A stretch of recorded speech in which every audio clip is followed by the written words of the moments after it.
Assalamualaikum warahmatullahi wabarakatuh. Perkenalkan, nama saya Melani Eka Pratiwi, absen 22. Di sini saya sebagai moderator sekaligus presentator. Dan di sebelah kanan Saya Intisar Salwa, absen 17 sebagai presentator. dan di sebelah kiri saya. Julia Oktaviana, absen 19 sebagai moderator. Nah, di sini kami akan mempresentasikan kerajaan Islam di Nusa Tenggara. Yang pertama yaitu Kerajaan Bima yang akan dijelaskan oleh rekan saya Intisar Salwa. Yaitu Kerajaan Bima. Pengaruh Islam di Bima dari Kerajaan Gorontalo di Sulawesi Selatan ketika menaklukkan wilayah Nusa Tenggara. Gorontalo muncul di Nusa Tenggara akibat persaingan dagang VOC. Ketika itu ingin menguasai jalur perdagangan di bagian timur. Islam resmi menjadi agama kerajaan menggantikan Hindu dan gelar Raja Bundi ganti menjadi Sultan. Rumah Tama Bata diangkat menjadi Sultan Bima pada tahun 1620 Masehi dengan gelar Abdul Qahir. Sejak saat itu Bima menjalin hubungan yang erat di semua bidang dengan Gorontalo. Sultan Abdul Qadir I menikah dengan Daeng Sikontu, adik ipar Sultan Alauddin, penguasa Gorontalo di masa itu. Sultan Abdul Qahir menyebarkan ajaran Islam ke seluruh wilayah kekuasaan Kesultanan Bima hingga wafat 1640.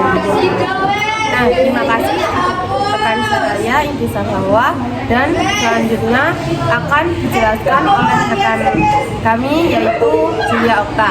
Kerajaan Sumbawa. Islam hadir di Pulau Sumbawa terkait letak geografisnya. Sejak abad ke-16, Sumbawa menjadi jalur perdagangan rempah-rempah dari Malaka dan Maluku menuju pesisir utara Jawa, Bali, Lombok, dan Sumbawa.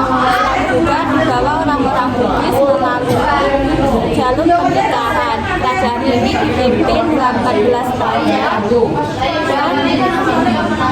diantaranya seorang wanita. Raja pertama yang bernama Mastini, sedangkan raja terakhir bernama Sultan Muhammad Baharuddin.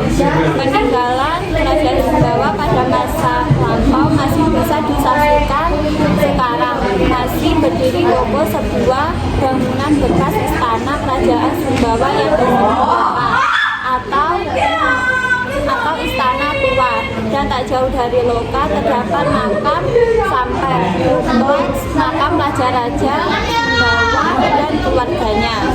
Terima kasih Julia.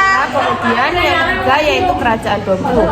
Kerajaan Dompu dikenal menjadi dua istilah yang diberikan penjabat tertinggi di pemerintahan masing-masing, yaitu Encuhi dan Sangaji atau Raja. Pemimpin pemerintahan Dompu pada masa itu dipimpin oleh Sangaji atau Raja yang berjumlahkan 8 orang. Seiring berjalannya waktu, dimulai didirikannya kerajaan atau kesultanan di tempat itu, dan kemudian disebut Kerajaan Dompu. Sultan pertama yang memimpin Kerajaan Dompu bernama Manurabata pada tahun 1030 Hijriah silam.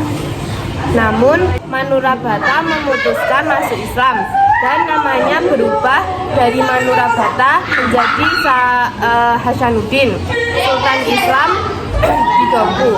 Ia naik tahta sebagai pemimpin Kerajaan Dompu pada 1635 Masehi.